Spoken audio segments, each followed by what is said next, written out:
Good morning students. आज की class में आज आपकी नई यूनिट स्टार्ट करेंगे जिसका नाम है chemistry of element first second and third transition series. ठीक है, इसके अंदर जो आपकी यूनिट है ये यूनिट फर्स्ट है।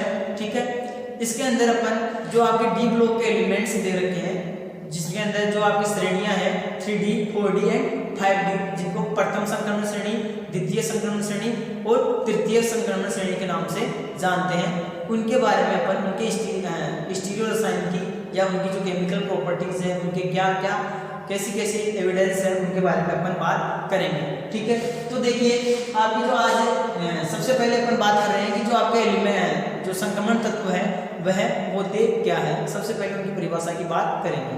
तो देख लीजिए, वैसे आपको जनरली ये तो पता है कि जो ट्रांजिशन मेटल एलिमेंट्स हैं वह आपके जो एस ब्लॉक के तत्व हैं और पी ब्लॉक के तत्व हैं उनके बीच में पाए जाते हैं। कौन? आपके डी ब्लॉक के एलिमेंट्स, यानी जो डी ब्लॉक के तत्व है आवर्त सारणी के अंदर एस ब्लॉक के एलिमेंट्स और पी ब्लॉक के एलिमेंट्स के बीच में पाए जाते हैं। ठीक है, क्लियर है यहाँ तक ये चीज कि जैसे आपका ये इधर एस ऑर्बिटल्स है, एक बार देख लीजिए। ठीक है, ये आपके पीके कंपाउंड आ जाएंगे, तो यहाँ पे ये तो रहेगा आपका एस ब्लॉक। ठीक है, ये रहेगा आपका पी ब्लॉक और इन दोनों के बीच में ये सारे तत्व आपके क्या कहलाएंगे? डी ब्लॉक के। ठीक है, ये सारे तत्व क्या कहलाएंगे? आपके डी ब्लॉक के अंदर। इनके अंदर जो आपकी श्रेणियां बनी हुई है, ये जो आपकी श्रेणियां हैं इनके बारे में अपन आज बात करेंगे। जैसे आपकी ये हो गई आपकी 3D, ये है 4D, ये है 5D। ठीक है, क्लियर है? तो प्रथम संक्रमण श्रेणी हो गई है, ये आपकी द्वितीय संक्रमण श्रेणी हो गई और ये आपकी तृतीय संक्रमण श्रेणी हो गई, जिसके बारे में हम आज बात करेंगे। ठीक है, इन तीनों श्रेणियों को मिलाकर आपकी यूनिट फर्स्ट कवर होती है। यूनिट फर्स्ट इन तीनों श्रेणियों से मिलकर बनी हुई होती है, तो इन तीनों के बारे में अपने को पढ़ना है। क्लियर है यहाँ तक? अब बात करते हैं कि जो संक्रमण तत्व है उनके अंदर जो आपके इनकी परिभाषा है वो क्या है, संक्रमण तत्वों की परिभाषा क्या है। तो सबसे पहले देख लीजिए इनकी परिभाषा। ये तो आपको क्लियर है कि डी ब्लॉक के तत्व है, इन्हीं को क्या बोलते हैं? संक्रमण तत्व बोलते हैं, संक्रमण तत्व बोलते हैं। ठीक है, क्लियर यहाँ तक? तो देखिए सबसे पहले अपन बात करते हैं इसकी परिभाषा की कि परिभाषा क्या होती है।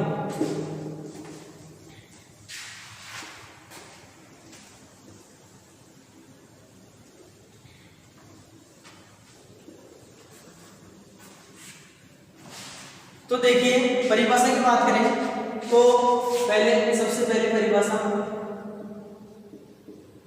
क्या होगी? तो देखो वे सारे तत्व संक्रमण तत्व कहलाते हैं जिनके परमाणु या आयन में डी कक्षक के अंदर उपस्थित इलेक्ट्रॉन्स क्या हो? कम हो, या जिन परमाणुओं के पास अपूर्ण डी कक्षक पाए जाते हैं वह सारे तत्व आपके संक्रमण तत्व कहलाते हैं। क्लियर है?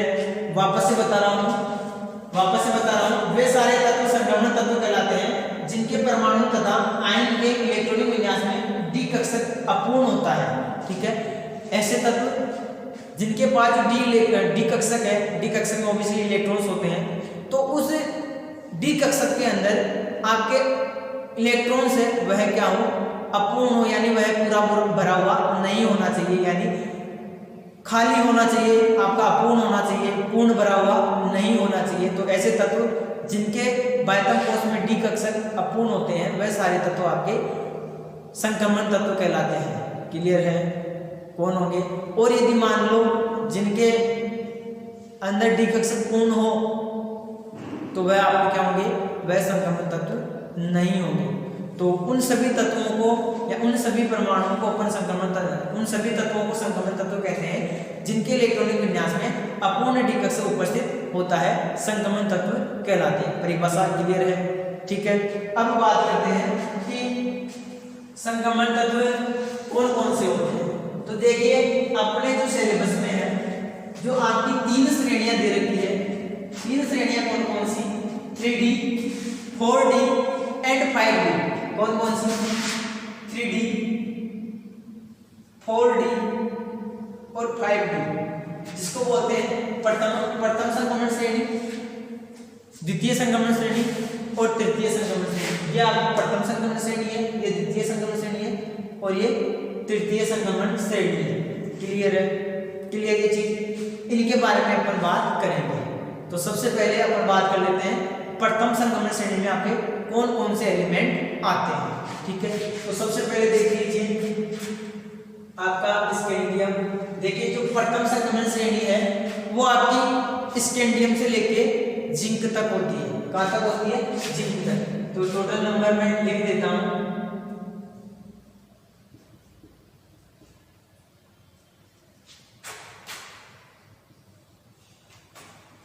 आयरन है, कोबाल्ट है आपका, निकेल दिख रहा है, कॉपर, एक बार आगे दिखेगा नहीं, निकेल, कॉपर और जिंक, यहाँ तक दिख रहा है। देख लेता हूँ मैं, हाँ दिख रहा है। तो ये हो गया जिंक तक, कॉपर, जिंक। ठीक है, क्लियर है? नीचे दिख जाएगा यहाँ तक। ओके, तो ये है प्रथम संक्रमण श्रेणी। स्कैंडियम से लेके आपको कहाँ तक होती है? जिंक तक होती है। स्कैंडियम, टाइटेनियम, आपका वेनेडियम 23 पे, क्रोमियम 24 नंबर पे आता है आपका, मैग्नीज 25 पे आता है, आयरन आपका 26 पे आता है और ये आता है आपका कोबाल्ट 27 पे, निकेल 28 पे आता है, कॉपर 29 पे आता है और जिंक आपका आता है 30 नंबर पे। ठीक है, और ऑर्डर की बात करें जो वर्ग है तो कौन कौन से वर्ग के तत्व है? ये तो है आपका थर्ड बी का, ये है सॉरी यहाँ पे लिखो थर्ड बी, ये है आपका फोर्थ बी, ये है आपका फिफ्थ बी, क्या है? फिफ्थ बी, ये है आपका सिक्स बी और ये है सेवन बी, सेवन बी, ये है आपका। अब देखिए जो आयरन से लेकर निकेल तक इन तीनों को मिलाकर आपका है थर्ड बी। तीनों को ये सभी थर्ड बी ग्रुप में रखे गए हैं। सॉरी थर्ड बी क्या? एट्थ बी, ये होंगे एट्थ बी ग्रुप में। ठीक है, इन तीनों को एट्थ बी ग्रुप में रखा गया है। सॉरी थर्ड बी बोल दिया इसलिए। तो ये एट्थ बी में आएंगे तो first B, third B, fourth B, fifth B, sixth B, seventh B और तीनों को मिला के हो गया एट्थ बी। और बाकी आपका कॉपर जो 29 नंबर पे आता है ये है आपका किसमें? फर्स्ट बी में और ये है आपका सेकंड बी में, जिंक वाला। क्लियर है? किसमें? सेकंड बी में। तो ये हो गए इनके वर्ग, कौन कौन से वर्ग में कौन कौन से सभी के एलिमेंट आपके अरेंज है। क्लियर है यहाँ तक? अब बात करते हैं जो द्वितीय संक्रमण श्रेणी है उसकी। तो द्वितीय संक्रमण श्रेणी आपकी इट्रिबियम से स्टार्ट होके कैडमियम तक होती है। इट्रिबियम आपका 39 से लेके 48 तक होती है आपकी तृतीय संक्रमण श्रेणी। ठीक है, क्लियर? तो देखिए इट्रिबियम 39, या इसका एटॉमिक नंबर होता है 39। इट्रिबियम से बाद में आता है आपका इसका एटॉमिक नंबर क्या है? 1 है। क्लियर? आगे आता है आपका 40 नंबर पे जिर्कोनियम, 41 पे आता है आपका नियोबियम, 42 पे आता है मोलिब्डेनम, 43 पे आता है आपका टेक्नीशियम, 44 पे आता है आपका लुथेनियम, 45 पे आता है आपका यूरेनियम, फिर आता है 46 पे लेड आता है पीबी, प्लेडियम, लेड आपका क्या आता है? प्लेडियम आता है, लेड नहीं आता। लेड 78 के बाद में आता है, ये आता है प्लेडियम। ठीक है, फिर ये आता है, फिर 47 पे आता है आपका एजी और 48 पे आता है आपका कैडमियम।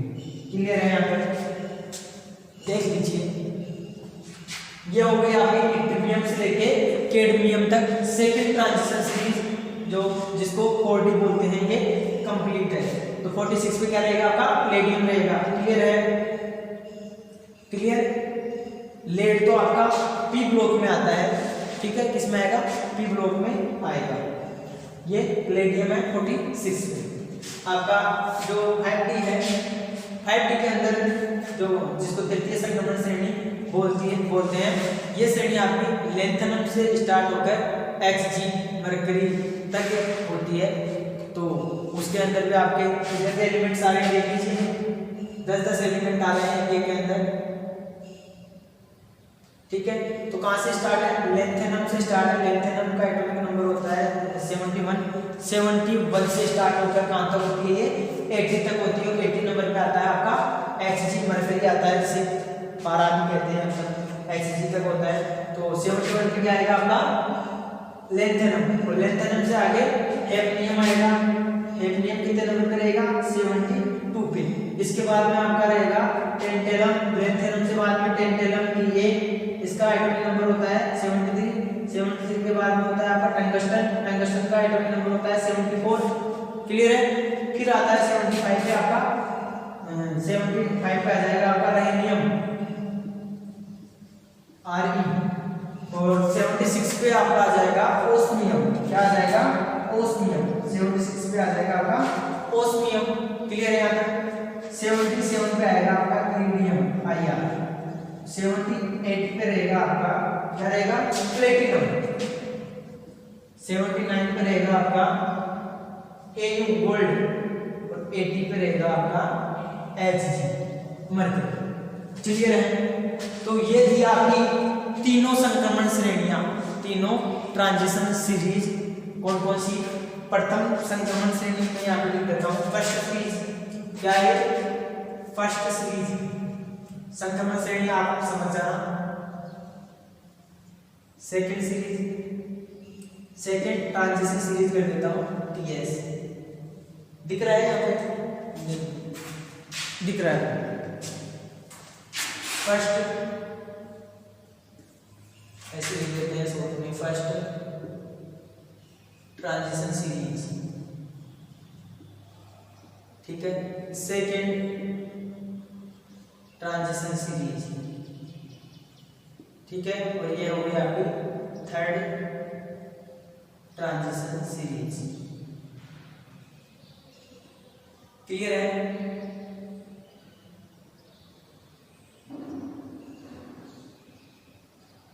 तो प्रथम संक्रमण श्रेणी आपकी 3D होती है। 3D संक्रमण श्रेणी स्कैंडियम से लेकर जिंक तक होती है।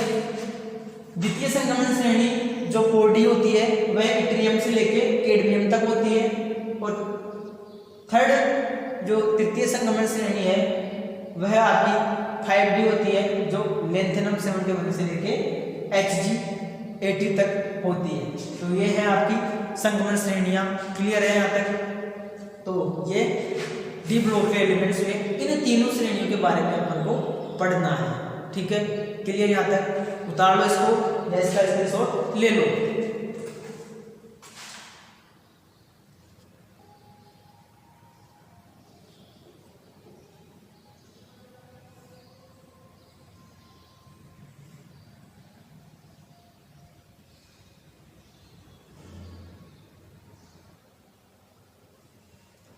देखिए, तो तीनों संक्रमण श्रेणियों के बारे में अपन ने देख लिया है कि प्रथम संक्रमण श्रेणी में कौन से एलिमेंट्स हैं, द्वितीय संक्रमण श्रेणी में कौन से एलिमेंट है, और तृतीय संक्रमण श्रेणी में कौन से तत्व है।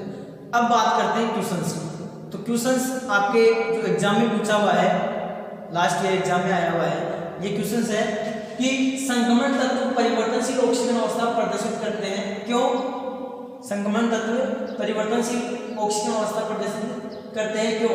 प्रथम श्रृंखला के तत्वों की विभिन्न ऑक्सीजन अवस्थाओं को समझाइए, ठीक है। तो देखिए, प्रथम संक्रमण श्रृंखला जो आपके 3D थी, जो 3D थी ना, तो 3D सीरीज की जो मैंने जितने भी वो ऑक्सीजन अवस्था प्रदर्शित करते हैं उनकी ऑक्सीजन अवस्थाएं मैंने लिख दी है। ये आपकी प्रथम संक्रमण श्रृंखला हो गई और ये इनकी ऑक्सीजन अवस्थाएं हो गई।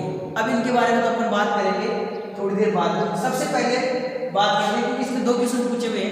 एक में तो आपसे पूछा हुआ है कि प्रथम संक्रमण श्रृंखला के तत्वों की विभिन्न ऑक्सीजन अवस्थाएं, और एक क्वेश्चन में पूछा हुआ है कि संक्रमण तत्व परिवर्तनशील ऑक्सीजन अवस्था प्रदर्शित करते हैं, क्यों? तो रीजन क्या है, इस चीज को समझते हैं सबसे पहले। ठीक है, तो देखिए संक्रमण तत्व जो परिवर्तनशील ऑक्सीजन अवस्था प्रदर्शित करते हैं, इसका रीजन यह है कि जो इनके आउटर मोस्ट सेल में जो इलेक्ट्रॉन्स है, जैसे कहने का मतलब यह है कि जो इन तत्वों के अंदर जो इनका ऊर्जा अंतराल है, कहने का मतलब क्या, देख लीजिए कि इन तत्वों में जो ऊर्जा अंतराल होता है ns n-1 व ns, ये जो दो ऑर्बिटल्स हैं, इन दोनों ऑर्बिटल्स के मध्य जो ऊर्जा अंतराल होता है वह बहुत ही कम होता है, कम होता है।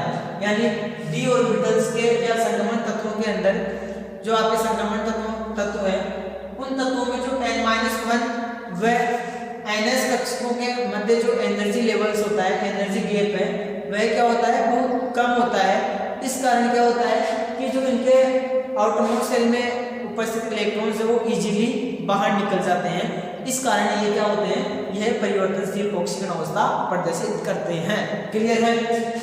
ठीक है, तो समझ में आया कि रीजन क्या, इसका कारण क्या है कि इन तत्वों के n-1 व ns कक्षकों के मध्य ऊर्जा अंतराल कम होने के कारण इन कक्षकों से इलेक्ट्रॉन इजीली निकल जाते हैं। इस कारण ये तत्व परिवर्तनशील ऑक्सीजन अवस्था प्रदर्शित करते हैं। क्लियर?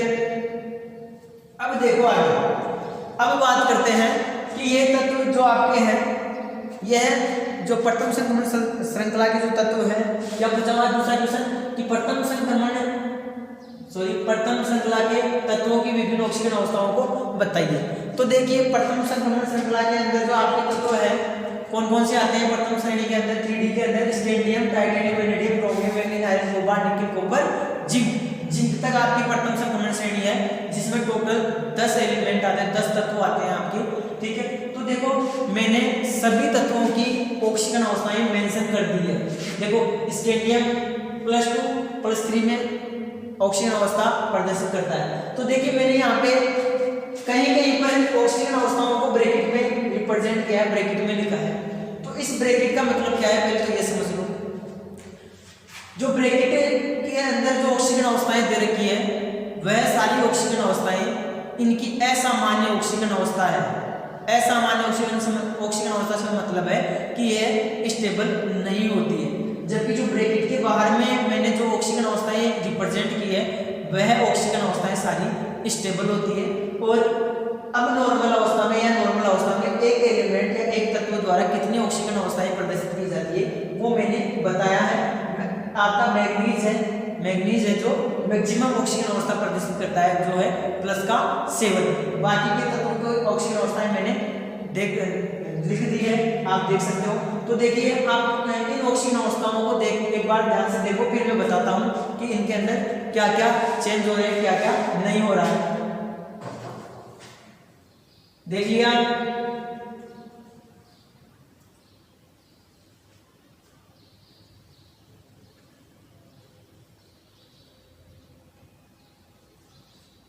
हो गया। तो देखिए, तो यहां से क्या आंसर निकल के आ रहा है, स्कैंडियम से लेकर अपन जिंक तक जा रहे हैं, स्कैंडियम से लेकर जिंक तक जा रहे हैं। तो पहले स्कैंडियम से टाइटेनियम, वेनेडियम, क्रोमियम, मैग्नीज तक गए। अपन को क्या है, इन ऑक्सीजन अवस्थाओं के बारे में बताना है कि कैसे कौन सा एलिमेंट्स की कितनी ऑक्सीजन अवस्था होती है, कैसे रिप्रेजेंट कर रहा है, ये सब चीज अपने को बतानी होती है किसके अंदर, क्वेश्चंस के आंसर के अंदर। तो देखो स्कैंडियम से अपन मैग्नीज तक जा रहे हैं, तो आपको दिख रहा होगा कि ऑक्सीजन अवस्थाओं के मान क्या हो रहे हैं, लगातार बढ़ रहे हैं। देखो स्कैंडियम में +3 का, टाइटेनियम में +4 में मैक्सिमम, फिर क्रोमियम में +6 हुआ, मैग्नीज में +7 हुआ। ठीक है, तो क्यों बढ़ रही है ऑक्सीजन अवस्थाओं का मान, क्यों बढ़ रहा है? इसका रीजन यह है कि d ऑर्बिटल्स में अयुग्मित इलेक्ट्रॉन्स की संख्या स्कैंडियम से लेके मैग्नीज तक बढ़ रही है, लगातार क्या हो रही है, बढ़ रही है। तो अयुग्मित इलेक्ट्रॉन की संख्या d कक्षक के अंदर बढ़ रही है, इसलिए आपकी ऑक्सीजन अवस्थाओं की वैल्यूज भी क्या हो रही है, बढ़ रही है, बाद में धीरे धीरे कम होती जा रही है। आई बात समझ में? क्लियर है? अब दूसरी चीज और, स्कैंडियम है जो +3 ऑक्सीजन अवस्था ज्यादा स्टेबल है कंपैरेटिवली +2 की तुलना में। तो +3 ऑक्सीजन अवस्था क्यों ज्यादा स्टेबल है, इसका रीजन ये है कि इसके द्वितीयक और तृतीयक आयनिक गुण का मान बहुत कम होता है। बहुत कम होने की वजह से जो इसके 4s और 3d1 के अंदर जो एक इलेक्ट्रॉन था, वह इलेक्ट्रॉन 4s के और d के इजीली निकल जाते हैं, इसलिए ये +3 ऑक्सीजन अवस्था इसकी ज्यादा स्टेबल होती है। आई बात समझ में। इसके बाद में टाइटेनियम में जो आपकी ऑक्सीजन अवस्था होगी वह +2 +3 +4 होगी, वह सभी की सभी क्या होगी, स्टेबल होगी। क्लियर यहाँ पर। आगे देखिए, आगे बात करते हैं कि इनमें स्कैंडियम के अलावा जो सभी तत्व है उन सभी की ऑक्सीजन अवस्था +2 है, और +2 की जो +2 ऑक्सीजन अवस्थाएं दे रखी है वह सभी की सभी क्या है, स्टेबल है। केवल एक आप स्कैंडियम में देख सकते हो उसकी +2 ऑक्सीजन अवस्था अनस्टेबल है। ठीक है, इसका रीजन आपको पता चल गया। अब देखते हैं कॉपर +1 ऑक्सीजन अवस्था। तो प्लस ऑक्सीजन अवस्था केवल क्रोमियम और कॉपर ही रिप्रेजेंट करता है, जिनमें से कॉपर की तो अनस्टेबल होती है +1 ऑक्सीजन अवस्था, सॉरी क्रोमियम की ऑक्सीजन अवस्था तो आपकी क्या होती है, अनस्टेबल होती है। लेकिन जो कॉपर है, इस कॉपर की ऑक्सीजन अवस्था मैक्सिमम स्टेबल होती है। +1 ऑक्सीजन अवस्था ज्यादा स्टेबल होती है, क्योंकि d ऑर्बिटल्स के अंदर इसके 10 इलेक्ट्रॉन्स होते हैं 1 इलेक्ट्रॉन डोनेट करने पर, इसलिए स्टेबिलिटी मैक्सिमम होती है। यानी कहने का मतलब है कि इसके जो s ऑर्बिटल्स में एक इलेक्ट्रॉन्स उपस्थित, अगर आप कॉपर का इलेक्ट्रॉनिक कॉन्फ़िगरेशन देखोगे तो देख लीजिए क्या होता है, कितने नंबर पे आता है कॉपर, 29 नंबर पे। 29 नंबर पे आ रहा है, तो इसका मतलब यह है इसका इलेक्ट्रॉनिक कॉन्फ़िगरेशन क्या होगा, 3d1 4s1 ऐसे तो होता है, 3d10 4s1। तो एक s ऑर्बिटल में से एक इलेक्ट्रॉन निकल जाएगा तो इसका कॉन्फ़िगरेशन क्या हो जाएगा, 3d10 4s0, यही तो होगा। आगे क्या बात समझ में, एक मिनट, हाँ ऐसे होता है। अगर ये चला जाएगा एक इलेक्ट्रॉन तो ये 0 हो जाएगा, तो d में फुलफिल और s ऑर्बिटल 0 हो जाएगा इसके अंदर। तो ऐसे ऑर्बिटल्स की स्टेबिलिटी क्या होती है, मैक्सिमम होती है। या तो फुलफिल, देखो हमेशा एलिमेंट्स की स्टेबिलिटी की बात करें तो किन तत्वों का स्थायित्व ज्यादा होता है, जिन तत्वों के अंदर या तो पूर्ण फील्ड d ऑर्बिटल पाए जाएं या हाफ फील्ड d ऑर्बिटल पाए जाएं, उनकी स्टेबिलिटी ज्यादा होती है, या बिल्कुल खाली हो। आई बात समझ में, तो वह क्या होते हैं, ज्यादा स्टेबल होते हैं। तो इनमें से +1 ऑक्सीजन अवस्था केवल +1 ऑक्सीजन अवस्था केवल क्रोमियम और आपकी किसके द्वारा प्रदर्शित की जाती है, कॉपर के द्वारा। जिनमें से कॉपर की तो ऑक्सीजन अवस्था क्या होती है, स्टेबल होती है। क्यों होती है, क्योंकि 3d10 4s0 में गैस पाया जाता है। आई बात समझ में, क्लियर है यहाँ पे। आगे देखो,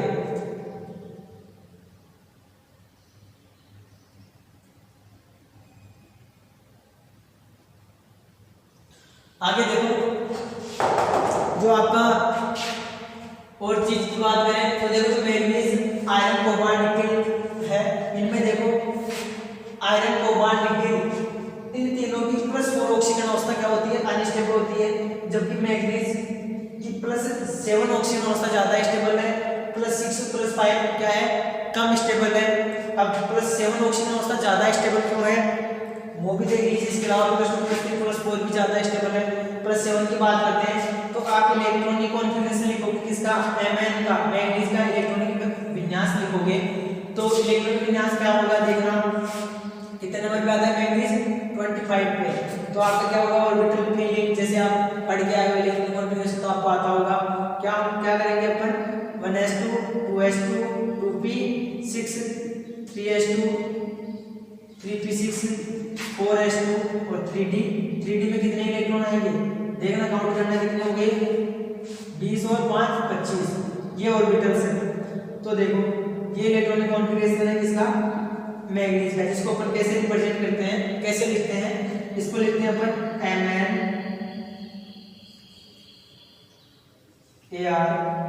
18 नंबर पे आपके आदि आती है। इसके साथ इसको लिखने का तरीका ये है आपका 3d के अंदर कितने 5 और 4s2, ये इलेक्ट्रॉनिक कॉन्फ़िगरेशन है। ठीक है, आई बात समझ में, ये किसका इलेक्ट्रॉनिक कॉन्फ़िगरेशन, अपना मैग्नीज का। भाई आयरन का इलेक्ट्रॉनिक कॉन्फ़िगरेशन यही होगा, समझ में आ गई।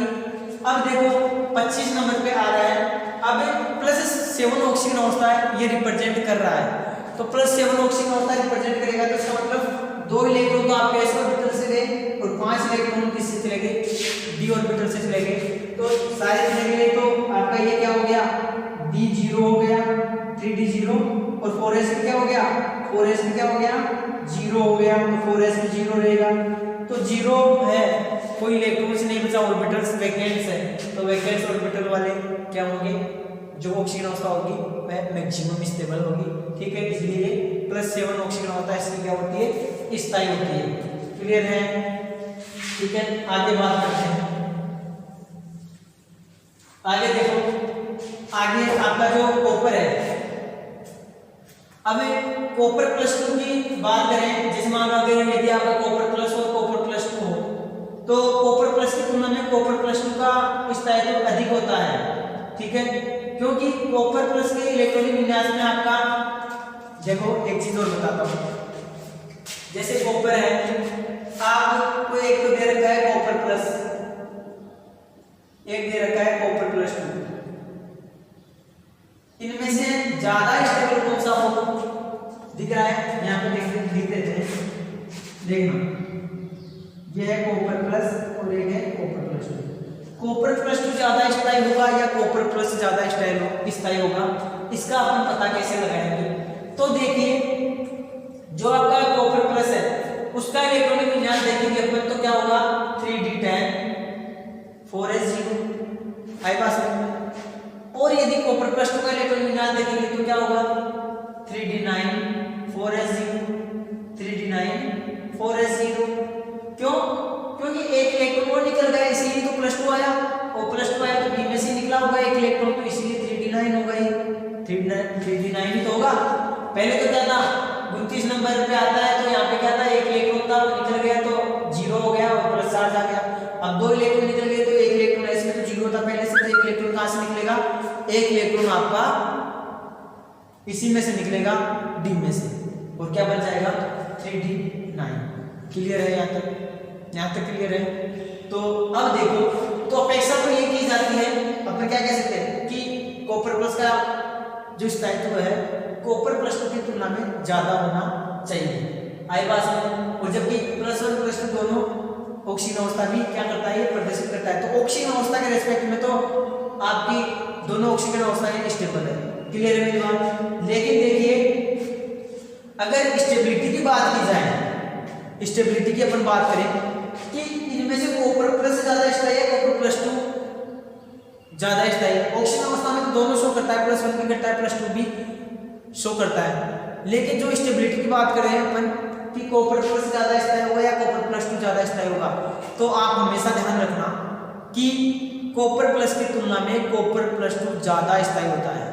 क्या होगा? कॉपर +2 ज्यादा स्थायी होगा। क्यों ज्यादा स्थायी होगा इसका रीजन भी मैं बता देता हूं। कॉपर +2 के अंदर जलयोजन ऊर्जा का मान, जो जलयोजित ऊर्जा है, उस जलयोजन ऊर्जा का मान क्या होता है? क्या होता है? उच्च होता है। यानी क्या कह सकते हैं अपन कि कॉपर +2 की उच्च जलयोजन ऊर्जा के कारण इसका स्थायित्व कॉपर +2 की तुलना में ज्यादा होता है। यानी ये कॉपर +1 की तुलना में ज्यादा स्थायी होता है। यानी कॉपर +2 की जलयोजन ऊर्जा का मान ज्यादा है और इस की वजह से आपका कॉपर +2 ज्यादा स्टेबल है कंपैरिजन देन कॉपर +1 की तुलना में। जबकि इलेक्ट्रॉनिक कॉन्फ़िगरेशन फुलफिल बोल सकते हैं अपन कॉपर प्लस का ज्यादा है। तो अपेक्षा तो आपकी क्या है? अपन आशा तो ये करेंगे कि ये ज्यादा स्टेबल है, बट होता ये ज्यादा स्टेबल है। रीजन क्या है? उच्च जलयोजन ऊर्जा का मान, यानी जलयोजन ऊर्जा का मान ज्यादा होने की वजह से आपका कॉपर +2 कॉपर +1 की तुलना में ज्यादा स्टेबल है। और यहाँ से एग्जाम में क्वेश्चंस भी बनता है कि क्या कारण है कि कॉपर +1 की तुलना में कॉपर +2 ज्यादा स्टेबल है। ऐसे भी पूछ सकता है, या क्वेश्चन कैसे पूछ सकता है? कॉपर +1 और कॉपर +2 में से कौन सा ज्यादा स्थायी है, समझाइए। तो आपको यही बताना है।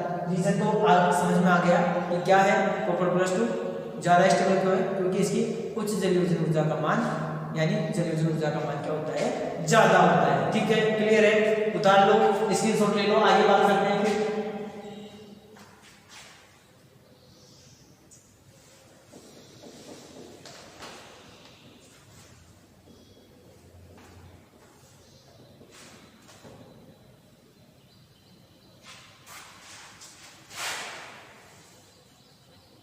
हो गया। आगे देखिए,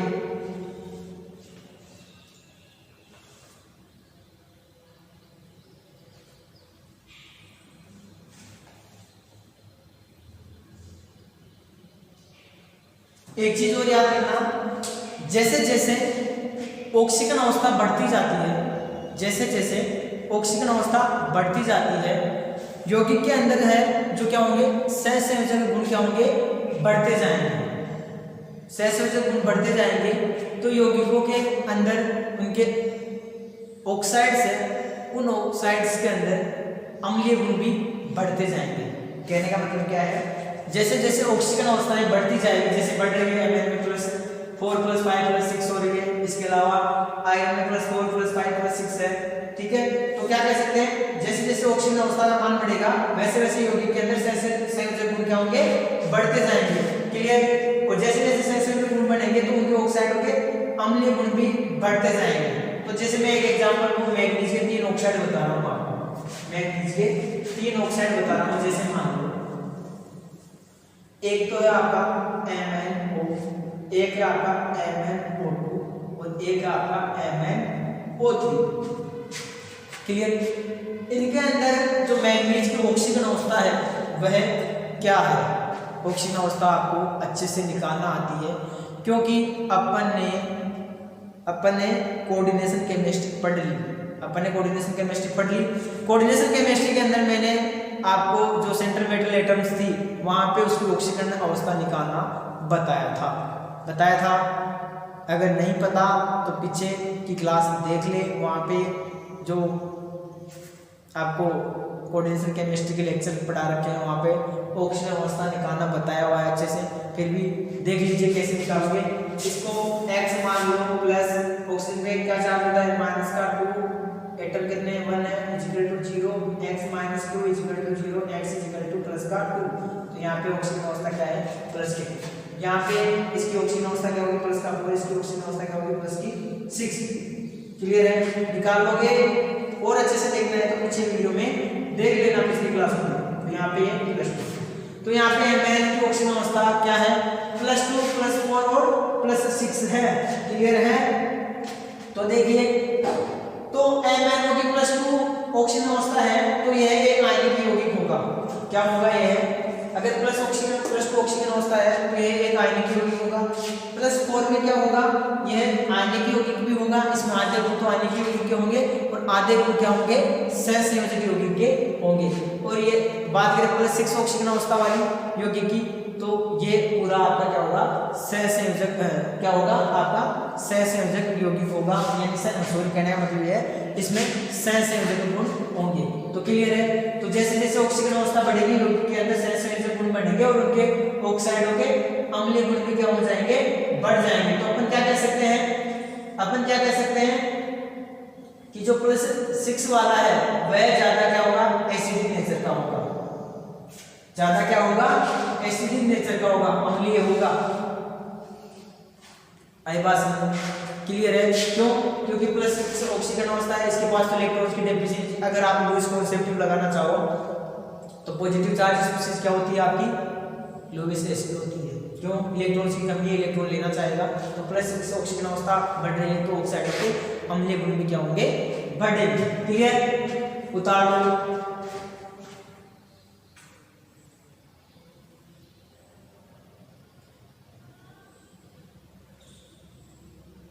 ठीक है, हो गया।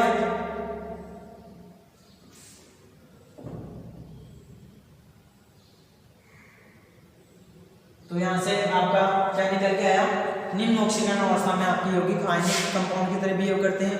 थोड़ी ज्यादा ऑक्सीजन अवस्था बढ़ेगी तो वैसे सहसंयोजक आयनिक दोनों कैरेक्टर रखेंगे। और मोर मैक्सिमम अवस्था होगी ऑक्सीजन अवस्था तो उसके अंदर सहसंयोजक गुण डेवलप हो जाएंगे। ठीक है, और ऑक्साइडों के अंदर सहसंयोजक गुण डेवलप होते हैं तो उनके अंदर आपकी क्या होगी, अम्लीयता उनकी बढ़ती जाएगी। ठीक है, तो ये चीजें बतानी है आपको।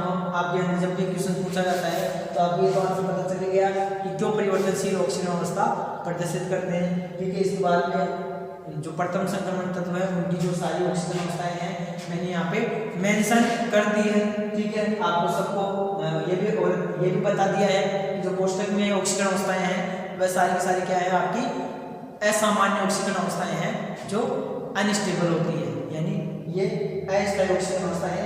जो स्टेबल ऑक्सीकरण अवस्थाएं हैं वो मैंने सारी ब्रैकेट के बाहर मेंशन कर रखी है। ऑक्सीजन अवस्थाओं की वैल्यूज क्यों बढ़ रही है? क्योंकि डी ऑर्बिटल के अंदर इलेक्ट्रॉन की संख्या बढ़ रही है और धीरे धीरे कम हो रही है।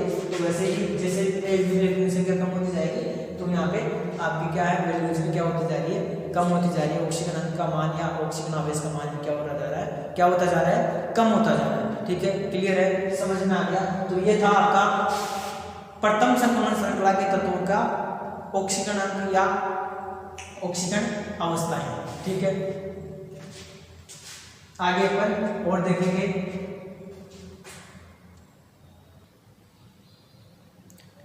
एक चीज और देख लो, एक चीज ये कि जैसे कभी क्वेश्चन पूछ लेता है कि क्या कारण है, क्वेश्चन आया हुआ है यहाँ से, इसमें मैं एक चीज और बता देता हूँ आपको।